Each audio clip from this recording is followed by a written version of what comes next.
बेआईन शिक्षक नियुक्ति दुर्नीति मामला रे ममता सरकार को मिलिला बड़ आश्वस्ति। पश्चिमबंग रे शिक्षक और अणशिक्षक कर्मचारी 24,000 नियुक्ति रद्द करने मामला रे सुप्रीम कोर्ट बड़ राय सुनाई। एही मामला रे सीबीआई तदंत उपरे रोक लगाई सर्वोच्च न्यायालय।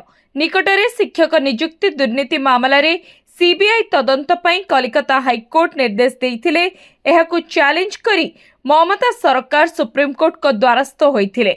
गत मासरे कलिकता हाईकोर्ट शिक्षक नियुक्ति रे होइथिबा 24,000 नियुक्ति को रद्द करिबाकु घोषणा करिथिले।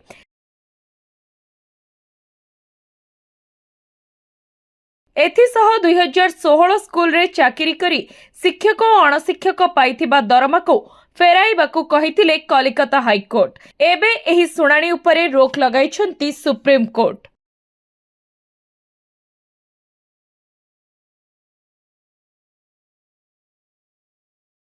हेलो 10th एग्जामिनीज आपण माने एमसी एक स्कूल खोजुचंती कि जोंठी इंटीग्रेटेड कोचिंग पाई परिबे तेबे टीएसटी गुरुकुले जोग दियंतु जा एकेडमिक लर्निंग पार्टनर फिजिक्स वाला सहित अनुमोदित। कॉल 9438782020।